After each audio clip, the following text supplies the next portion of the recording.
Computer. Lights.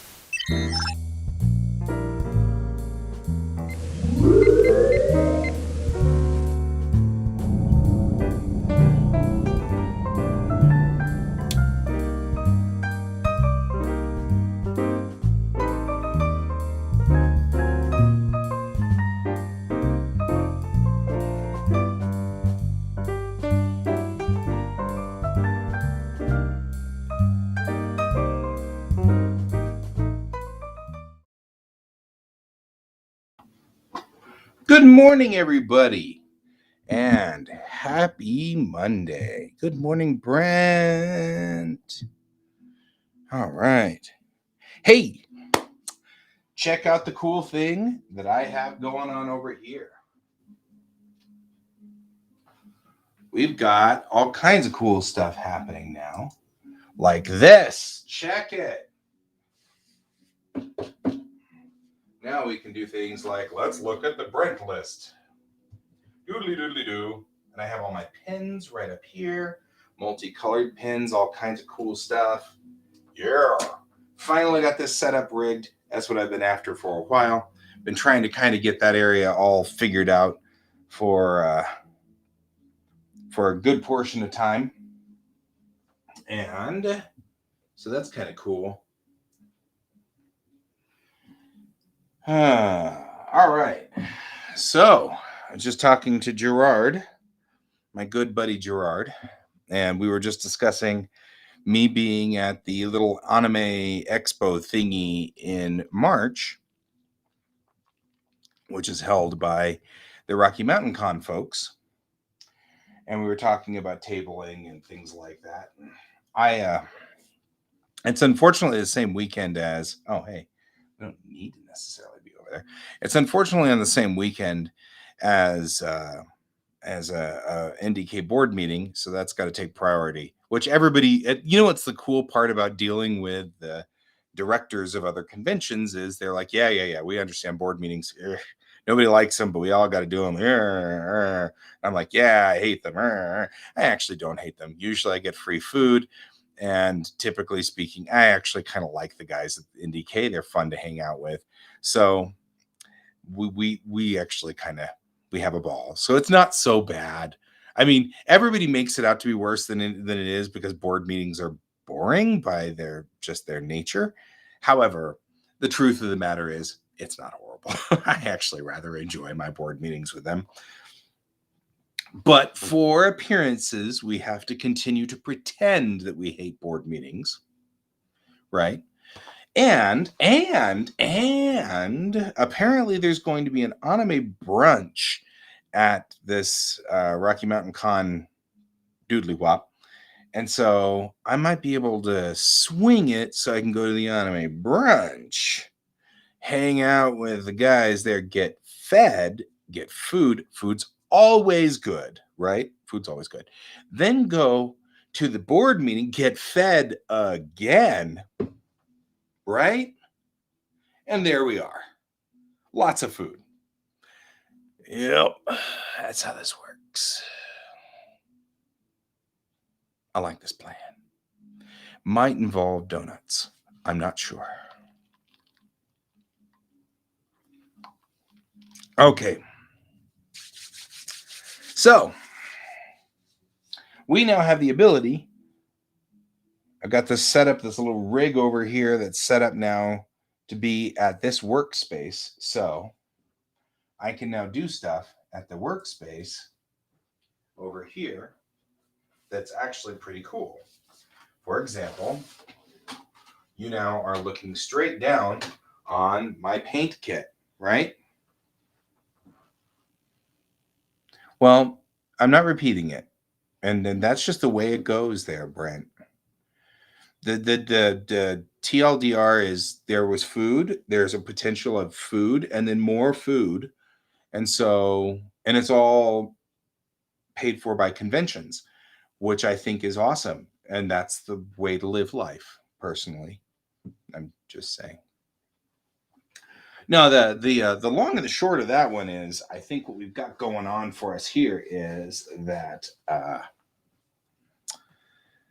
we will be so we were talking about Rocky Mountain Con's little anime fest that they're doing in March, and I'm going to table.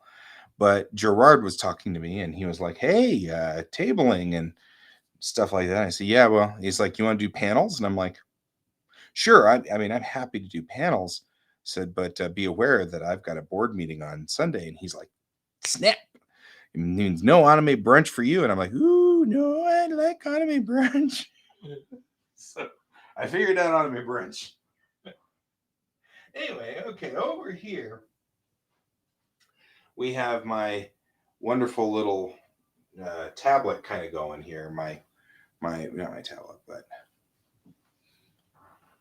so anyway, food and food. That's really what we were after. There is that I might get fed in the morning. I might have managed to bamboozle it so that the Rocky Mountain Con will feed me breakfast, and then NDK will feed me lunch. And I love this plan. It's like this is the life right here. I mean, I don't need limos or Beverly Hills mansions. I just need to figure out how to get donuts. I'm a simple man. Okay, we're really not going to do anything over here, but it's just nice to be able to show. I have my Miyazaki palette here. Looks like my gold has come loose. So I'll just put that back in there, and so has my silver. Look at that. They shrink a little. It looks like oil. It's not. It looks like it. Anyway. So here's my, we last year we had this thing where we were going through and trying to do a Miyazaki palette. And this is my Miyazaki palette. So it matches the Miyazaki colors that you see on things. And we will do some Miyazaki painting at some point now that I have a painting station that can be filmed. So that's kind of cool in its own way. So there we go. The funny part is the camera is actually upside down, but in OBS, I can flip it 180 degrees. So that's kind of useful. Anyway, we do have this wonderful, it's a beautiful cutting mat, and I really like the look of it and everything like that. It also gives us some good, scale and size things so that when we put, starships on there, you can kind of get a good idea of how big these starships are. Here we go. Move that back there. Wow, this one's like exactly the right size. Look at that. Isn't that cool? That's kind of nifty. Yeah. Anyway, starships on the mat. It happens. You can put a battle star on there too. Always good to have battle stars. So anyway, I'm all excited about that area over there. We only have an hour today because, of course, we're going to flip over to Geek Tank at 10 o'clock. However, we've got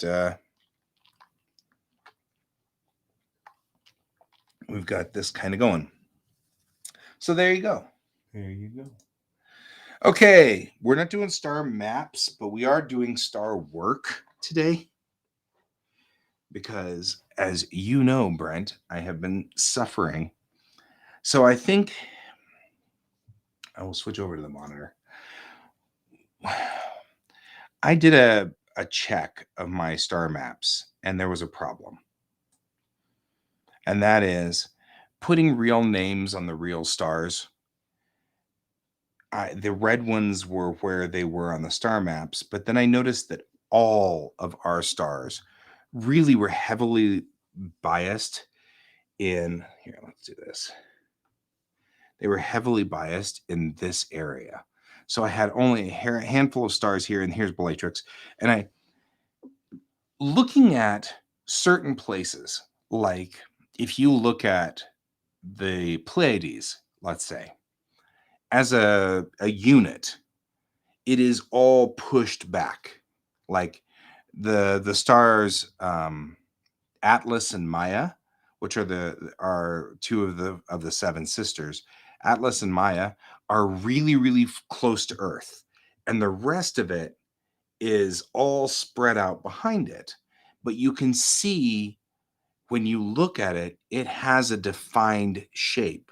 It's kind of a football shape, but It's a defined shape.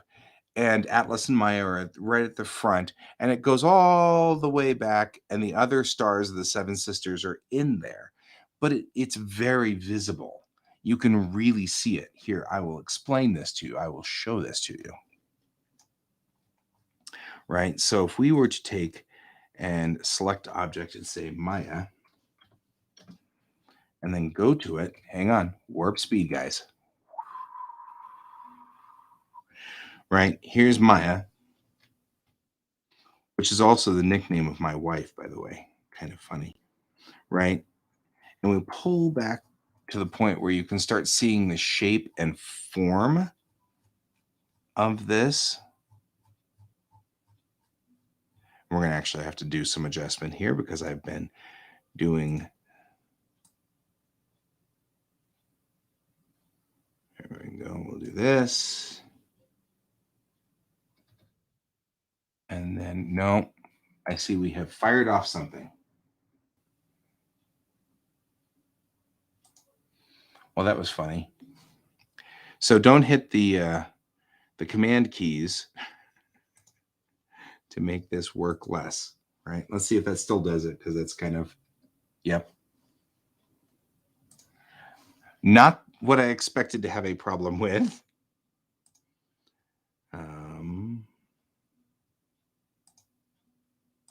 Because this could take some time.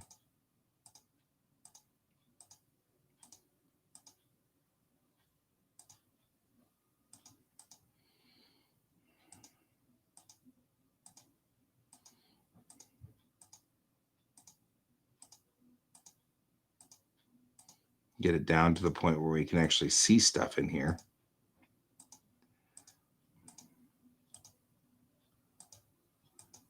But apparently that's the left and right bracket is a command for OBS.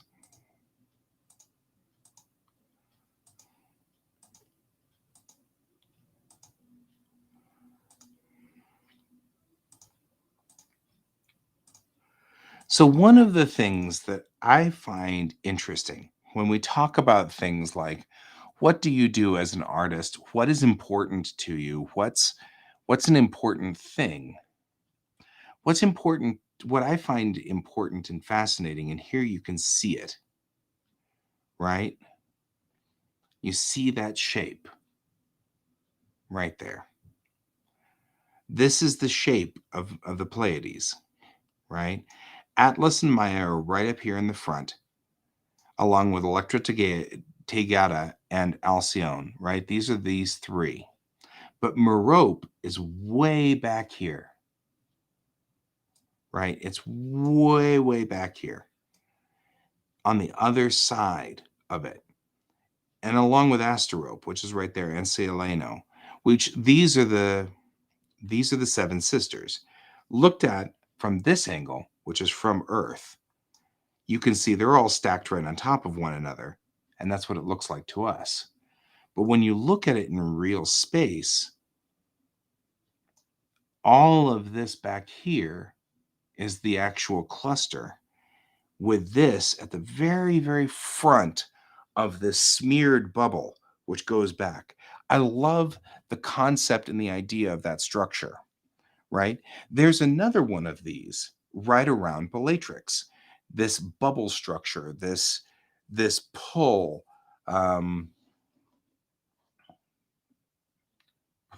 Right? It can be despair inducing. What was it that somebody said? The size of the universe is daunting, and some people find that depressing, but I find it astonishing. And I really do. I find it astonishing, but I can also, to me, this isn't scary. I mean, it's sad. It'd be like, I feel kind of like if we were in Spain in the 1400s, 1300s, and we knew that there was something across the ocean that was there to explore and see, but nobody had built a boat. So you just knew it, but nobody could get there. I mean, history has said that that might not have been a better idea. However, politics and geopolitics aside, I don't find that daunting. I don't find that as scary. Um, and I don't know why. I don't know why I don't find that scary. I find it exhilarating. I find this all fascinating. Um, these structures that you can physically see in the night sky that are in these stars, and you can physically see stuff. You know, there's another one you can see here clearly, this Perseus cluster group right down here, right? The stars, they clump together in groups, right? So, same thing is over here. When I select an object and say Bellatrix and go to our homeworld, right, for the story,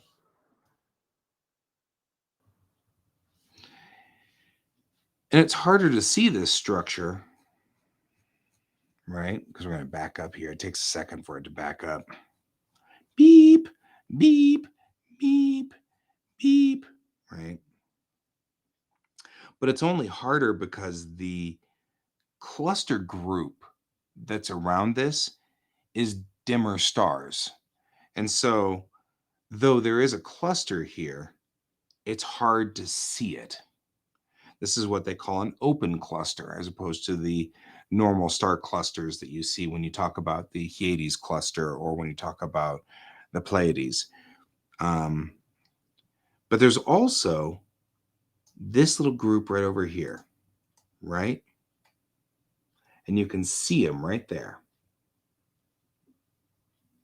That's the Hyades cluster, right? So if we go there, this is where in our story the Commonwealth is.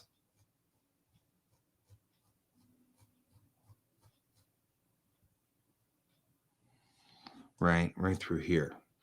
This is another very solid cluster. And you can see that it's just a cluster of stars right there with a tail coming out the back. Right? There's this tail that comes out the back. And we're not that far to Bellatrix, relatively speaking. And the question really is, how far is that? Where is that?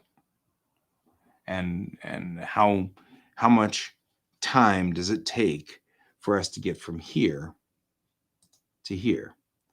It's 203 light years, right? So you divide that by 3.6 and you get however many parsecs. And it's actually not that far in Bellatrix Rising. In our universe, we can do 2 parsecs an hour at top speed, right? So that means that we could make it from Bellatrix into the Hyades cluster in, what, a week? And that's important.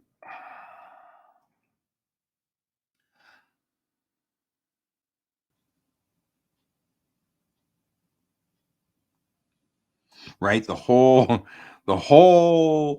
thing hinges on us there, Ghost Hand. It hinges. No, it doesn't. And I agree with you. There's the possibility there's other life out there, somebody else to take on the story, which actually is the entire point behind the Bandois in my story, right? The Bandois who were killed, wiped out, their planet was destroyed before anybody ever heard from them. But they did get radio. So they managed to get radio signals out, and the radio signals are still out there. And so we know about them. We know of their story, but we don't know what they look like. I think that's fascinating in its own way. Um, the concept of that is fascinating to me. And I think the Bandois is a great example of Right. Well, and that's when you talk about my humans that have weirdnesses, my Vulcans, if you will, my Vulcans are the Deistati, and they're story based. That's their whole, not religion. Religion's a little weird to say. It's religion in the same way that the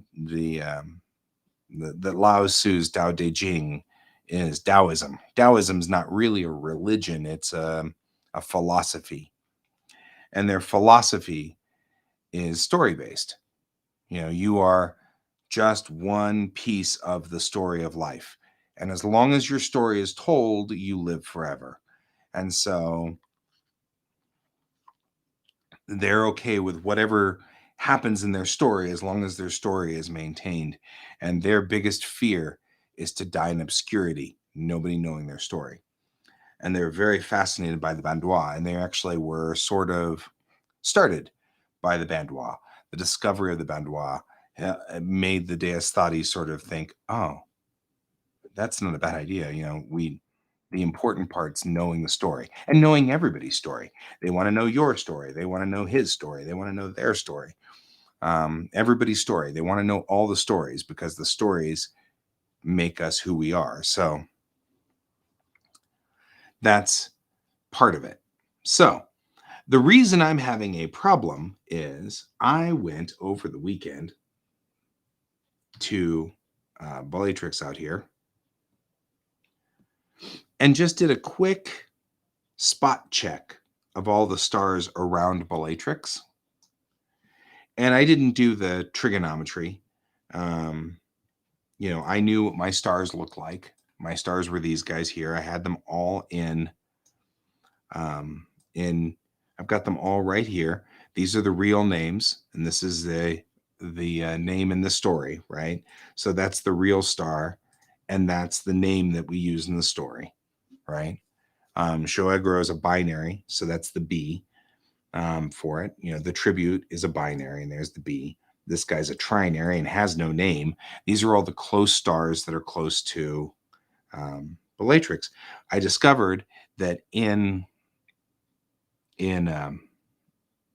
Celestia, which is this program, I can hit navigation and I can bring up the solar system, the star browser, right? Here's the star browser.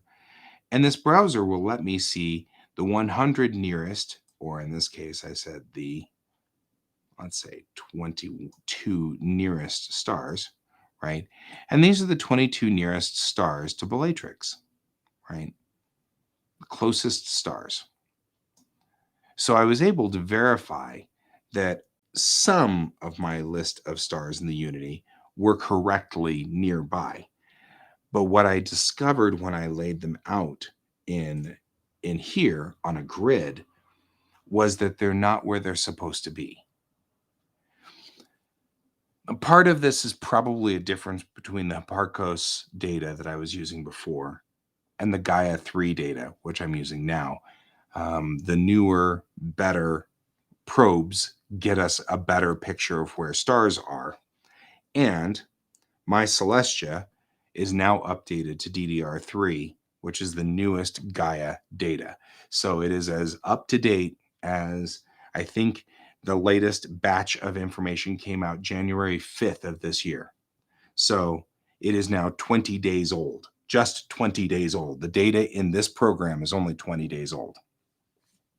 So all of the stars that are around here, these guys here in this list, these are all legitimately the real, as close as we know for, up to 20 days ago, where their real position is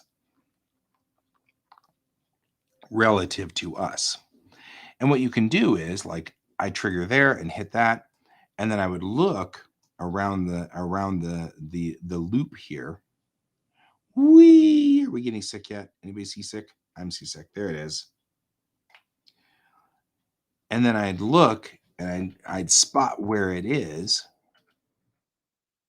right? And I'd look and it's between 100 and 110 degrees, right? So it's at 105 degrees. So I went over here and I looked at 105 degrees. Here's 100 degrees. Here's 105. right? And where that star needs to be is right through here. And that's Shoegro, right? That was where we were on that one, maybe.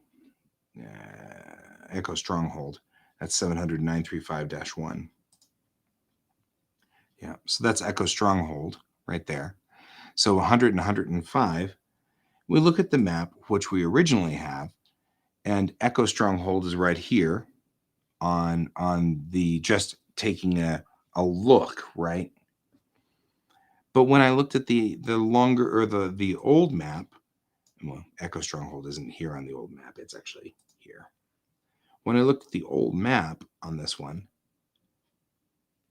Echo Stronghold was somewhere else completely. Like hub, where is it?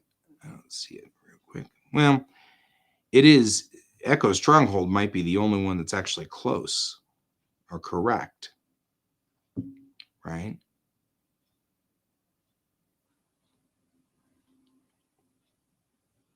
But these guys are way off. And that's what made me think, uh-oh, something's not right with my numbers. So the story goes that I went out onto Facebook and I said, okay, guys, here's my problem. What's going on? I went back into my original Excel files and I reassessed the original math. I am not really good with trigonometry. And so I was relying heavily on somebody else to tell me what the trig function is to go from an angle up and an angle over into a Cartesian X, Y, and Z, right? So I had to trust somebody knew their math. They did. They were fine. It wasn't them. It was Excel. Because apparently Excel doesn't do angles in 360 degrees. It does it in radians, which is a completely different methodology of things and thinking and processing. So when I was getting the numbers in from the wonderful website, which did a great job right here of explaining the basic math for going between conversion between this to a Cartesian axis. And that's all I needed was these three formulas right here. Just these three. I just needed these three formulas and put them into the cells, and we were fine. But the problem is that Excel doesn't do 360 degrees. And all of these formulas live on the concept of 360 degrees. So a buddy of mine found that out last night and said, your problem is that Excel does radians and not that. So we had to do a radian adjustment of L and B, which are the right ascension and declination based off of the galaxy. And that allowed our XYZ to be correct. And now, if you do it this way, it fits. So that's what happened over the weekend. The problem that we've now got is, in order to make X, Y, and Z work for Bellatrix Rising, we need to make it based off of Bellatrix. The XYZ that we've got matches this grid that you're seeing down here, right? It's based off of this. So this is the Y, that's the X, and the Z comes up from down there. So everything's fine as long as all of your stars are based in parsecs from that point down there where Earth is. So I was just going to nullify that. Take everybody and adjust it by the XYZ of Bellatrix so that Bellatrix zeroes out. Seems pretty simple. Take whatever is their XYZ, in this case, like the X's, minus 71.19409, and just add 71.19409 to it, and that should neutralize it. Here's where things get funky. For reasons that I have not figured out, because Excel does math like I do math, Apparently taking negative 21.668 and adding positive 21.668 equals negative 4. Don't ask me. I don't know. I don't know what the problem is. But until this one figures out, we can't figure the XYZ out. So, the weekend has been rough as I went through all of this. But, yes, this will all be on the test later. Why are you not listening, Ghost Hand? I know that's what my wife was like. Is there an elevator pitch version of this? I'm like, I'm sorry. I'm sorry. Okay. Here's what we're going to do, though. We are going to capture this data.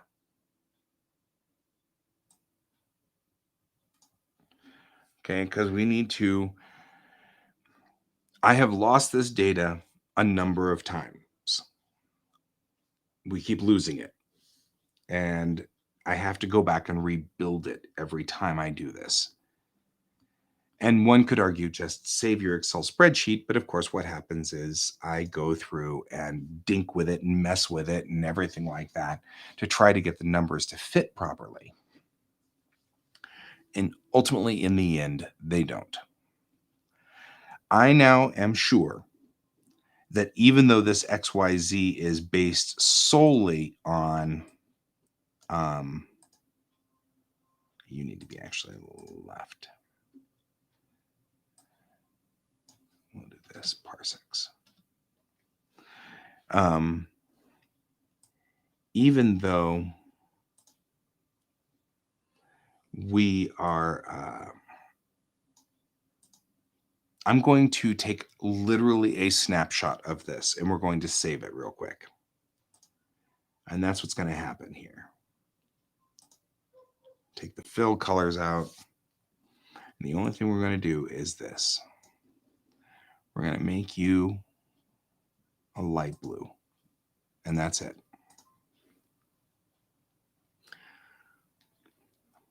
So here's what we're going to do. I'm just going to take a screenshot of this. Move it over here so we can do this. Move this here. Shrink this and go here. Right here, I've got the Unity Prime stars, right? These are all of the stars that I saw that were close to Bellatrix. We have a few problems over here. A couple of these guys down here, for some reason, are ridiculously far away. And I don't know what the problem is or why, but they may not be ridiculously far away. We'll have to find out. So we're going to go like this and hit Control-Shift S. And we're going to just capture these lines. Right, we'll go over here and we'll hit paste.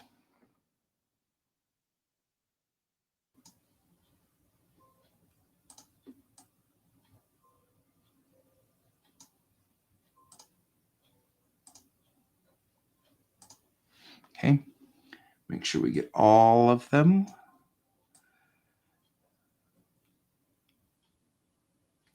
And we'll capture the other half of these guys.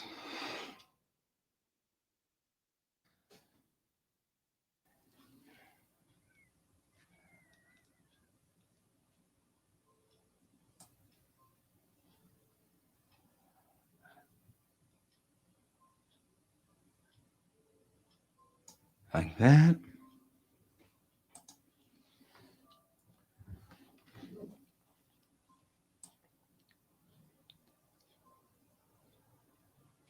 We missed some. Damn it. 24, so we'll start 25.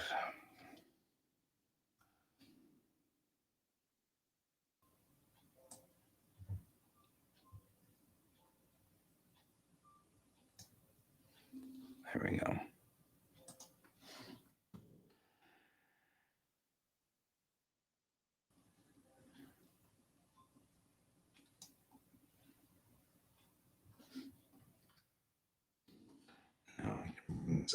size. And these, yeah, that's part of it. I'm stopping at every one of these and taking a literal physical picture. And the reason I'm taking a physical picture is because the worst case scenario happens and we lose everything. This physical picture will be in the documentation directory so that it will always be there and we know which ones are which. These are all of the stars that we have in the Unity, all of them, even stars that nobody inhabits.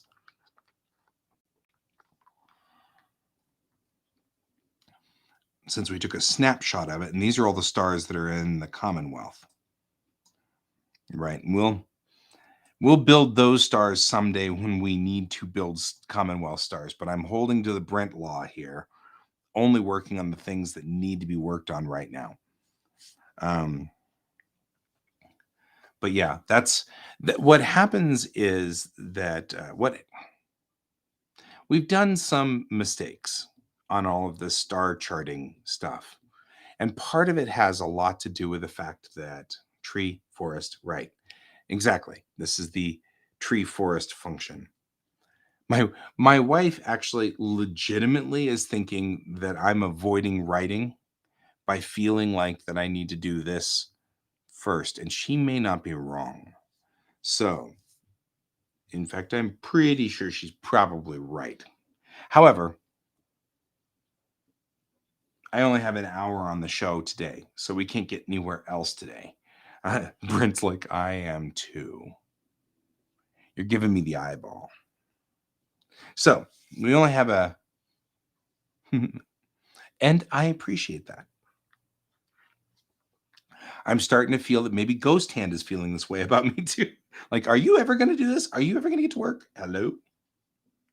So, it's all good. This all started because we started the idea of a technical book and stuff like that. And I got all caught up in the idea of building everything out in it's full of stars. And that was a mistake. And anyway, so we're getting there. We're working it. We're working on this. We are also legitimately running into other problems that are not as straightforward. I mean, like, legitimately, I'm having problems with like weird and strange depression sort of stuff, which I've never had before. I've never been super depressed ever in my life. And so I know that some of this is imposter syndrome, depression, things like that are going on. A lot of the depression stuff is just because the same stuff that everybody's going through. COVID's starting to take a toll on all of us. And I get that, and I understand that, and I'm trying to be cognizant and generous to myself to not, not completely.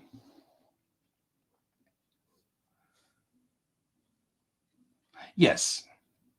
Well, and thank you, Ghost Hand. You are right. There is a balance that we need to strike because you are absolutely right.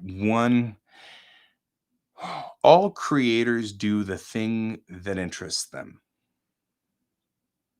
And maybe this is like the thing we can talk about for the remainder of the time we've got today. All creators do things that interest them. And honestly, when you look at stuff that I have over here, and we talk about the books that live in my library, right? And they not only live in my library, they live in my library in a place and a location that I can immediately get to, right? I mean, I can immediately open star charts and get to spots of Star Trek's universe in a heartbeat at this point in time, right? Right. I mean, like, and I can pull out bits and pieces of the, well, you can't even read that, and bits and pieces of the Star Trek universe in a heartbeat. That stuff always interests me. And I remember the feeling I had when I read the star charts and realized that Vulcan was a real star. Now, Vulcan wasn't when Gene Roddenberry created Star Trek in 1966. He didn't sit there and say, I will figure out where Vulcan is. Let's go get the star charts out, right? It happened later with other people who were doing what I do, which is just dinking with the world and stuff like that. But now it's canonical that Vulcan is Epsilon Arandani. That is a canonical star. It's a real star. It's really in the night sky. You really could point to it. It exists. It's real. And that was amazing to me. I want that same feeling, right? I want you to be able to say, when they say that they're at Gallon Fair, astronomers could take a look at it and go, oh, well, that's Tycho 701 171 1. That's a real star. And when they pull it up, when it comes up on their list, it is the right brightness, it is the right type of star. Most of these Tycho stars are class K stars. So it's these little red dwarf stars, So, when we warp into Gallon Fair, it's going to be either a dome on a little rocky world that's orbiting a red star, or it's going to be a space station, which is going to be orbiting a red star or something like that. But you get that idea, and it feels good, and it feels like the universe is right. But there's another reason I like doing this. I don't like the patterns that I create when I'm left alone. I create the same pattern over and over and over again. A great example is my role-playing game characters. They're all the same personality over and over and over. I don't want it to be that way. I don't mean for it to be that way. But it becomes that way. And I start to feel that. So adding real stars together means that I'm not just adding stars that are just, me putting dots on a piece of paper, because when I do that, I end up noticing that it's in a spiral or it's in a back and forth pattern, and I'll see that later, and it really is uncomfortable, and I don't like that, because then I'm like, there's a pattern to it that doesn't exist. These stars are going to be in their real locations, scattered correctly. The other thing is, spending so much time on these maps has allowed me to see the structure of our galaxy pretty clearly. And I can see that it's like stringy cheese, right? It's like mozzarella. It's these clumps of stars with little trails of stars that connect each other. Right? That fascinates me too. And the idea that 500 years from now, the unity has spread out, but it's not all like it is in Star Trek. It's not this world, where every place you go is a nice, happy nitrogen, oxygen atmosphere, wonderful place. In fact, Renum Moment, which is the world we're going to in the first episode of our comic, and a handful of other planets are the only planets that have enough oxygen to make people survive. And some of them are going to be really strange. Like Moment is going to have enough oxygen for us to survive, but it's not an inert nitrogen. That's the opposite part of that. It's going to be other elements. Like, why not argon? What if you found a world that was 28% oxygen and 70% argon? And you're like, well, that's interesting. What does that do to our bodies? That's going to make us sick? You can breathe, and you can breathe just fine for about a month or so, and then you get sick because of the argon content of the atmosphere. You're not designed for that, you know. But you think about the infinite combinations of things that these planets could be at. And it's so funny because even the randomizers don't think that far out of the box. Like my randomizers will make a gas giant or a rock planet or Earth. And some of the even more detailed randomizers will do, a gas giant, an ice giant, Venus, Mars, and Earth.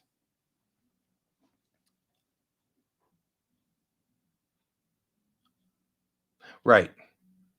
Well, and again, that's why you're here, Brent. That's your job. Because you're not wrong. You're absolutely not wrong. You're really, really not wrong. The technicality here is great, and this is a lot of fun to world build, but we have to put a kibosh on it. So today is the only world building day for this week. That's it. And we're only allowed to do it because in 15 minutes we're going to Geek Tank. And that's it. I'm not allowed to world build tomorrow. Tomorrow we got to get back to work. So, and really all I'm doing today is having an off day. I didn't sleep well last night, and I am fuzzy brained, and I'm frustrated with this, and this shouldn't be this hard. You know what I mean? But I did have an interesting for this. Hang on. I feel like George is stuck somewhere.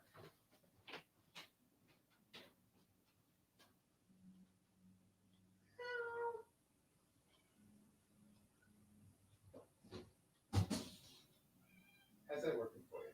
Yeah, that's what I thought.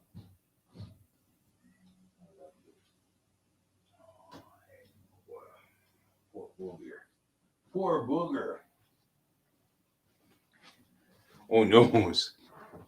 Oh, noes. Poor George. Oh, noes. Oh, noes. Poor George. Somebody opened the linen closet. Somebody else thought it'd be fun to be in the linen closet. And then somebody went to work. We won't name any names about these somebodies, but one of them is this guy. One of them is this guy. And that's who it is. One of them is George. There you go, George. You have been rescued. You may now leave. All right.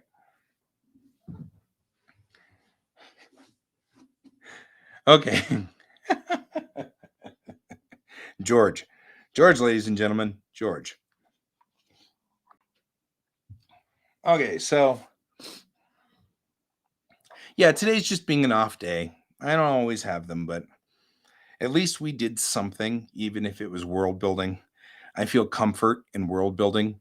I feel comfortable world building. I feel like I'm doing forward progress, even if it is sort of forest and treesy in the point of, oh, our dog is back. Somebody has left our dog outside again. So we have our dog out there. Oh, God, my life is over. Dog. My people are so mean to me. So anyway, so that's all. We got 10 minutes left on our show here. Let's talk a little bit about what we're going to do this week. I'll switch over to the other camera because I can use this camera now. So let's talk about what we still need to do this week, right? The good news is, even though we haven't written the script totally, it is plotted out. So the only thing that's not written is quite literally the just the dialogue, and it needs to be edited and cut down, but that's okay. At least we know what it's doing. The first episode of Bellatrix Rising is literally the setup. They go to this planet Moment. They find the girl. The girl is the key point of the large overriding arc of the show, of the entire comic. She's critical to the entire plot, so we need to find her. So that's what we've got to do. First issue, all we have to do is find Alex. So 10 minutes to Geek Tank. So she's right here. We've got her already set up. We did good on Chang Mirel Bennett. We have a couple of things that we're going to have to start talking about here. Kip and the aliens. We have to come up with a rig for the aliens.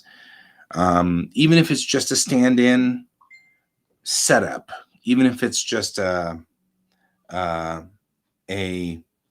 like something to just give an idea, but the various alien races, it's easy to do the blob race because it's a blob, and when it's not a blob, it's a human, so I can just have a human stand there and that'd be fine. And as long as I've got a human figure standing on the scene, it will be fine for any scene that we need the blob guy to be in. But when we talk about like the Jessine, when we talk about the various other races that exist, we're going to have to come up with something to mark them in a scene so that I know where they are to draw them. Otherwise, we're not going to be able to draw them. So we're going to have to come up with stuff that kind of mimics their design in a way. This may be some hard work in Daz Studio. We'll have to see. I'm not sure. So I don't know how far I want to go with this. And it depends on how easy it is. If it's really stupid hard to build stuff in Daz Studio, I'm not messing with it. You know, it's like I don't want to mess with that. But if it's relatively easy, So we're going to have to come up with a couple of these things because we have a couple of the aliens in here that need to be in there.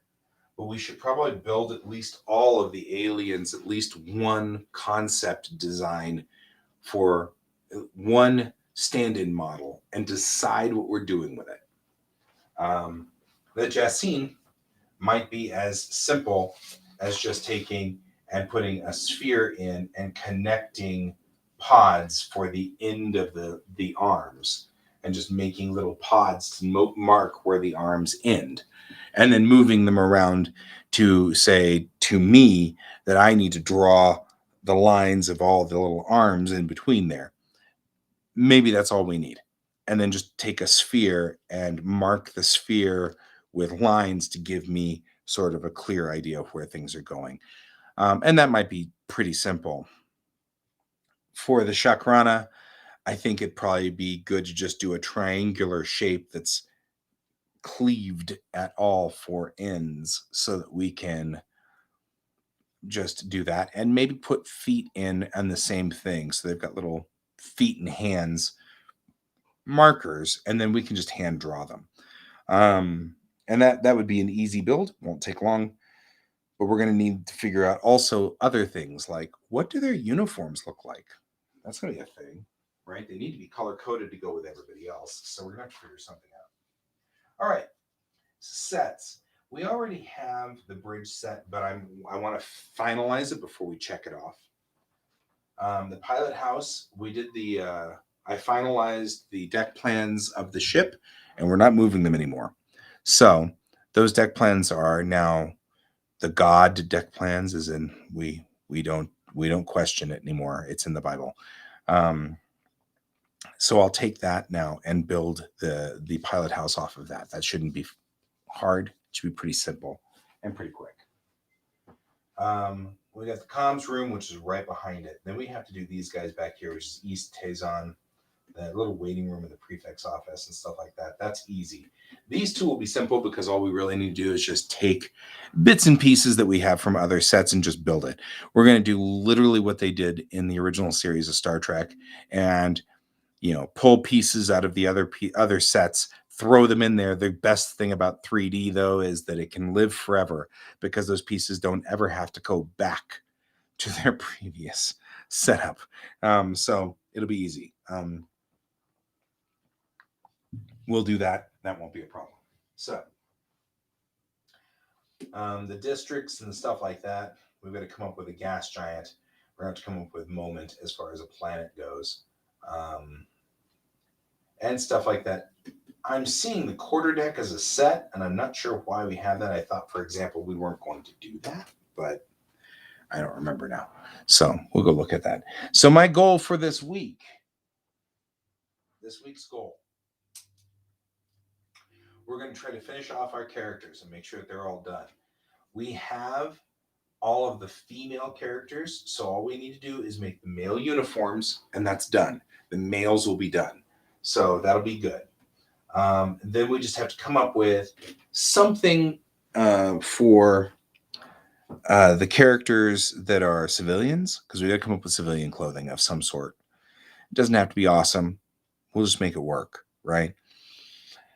So we'll come up with whatever is the prefix clothing, because they're all civilians. They're all like in different weird clothes, and that should be fine.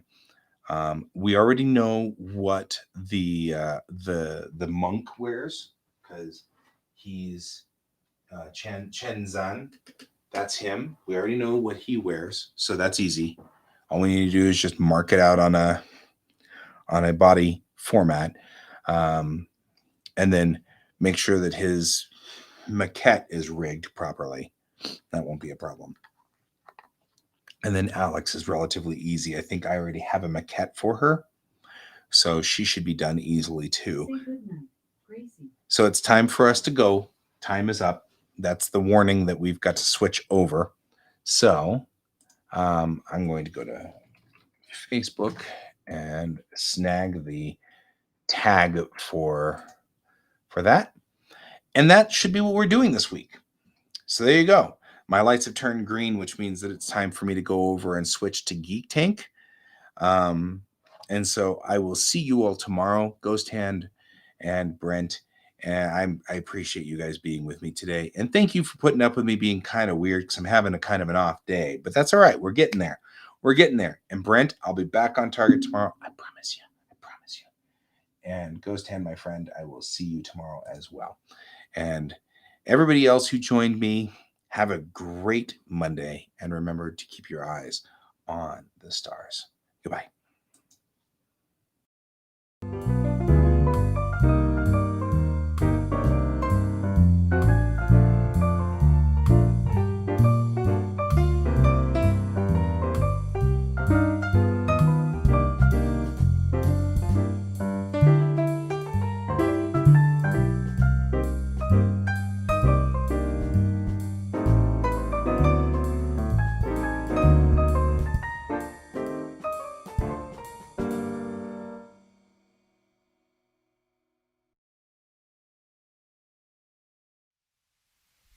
Computer, good night.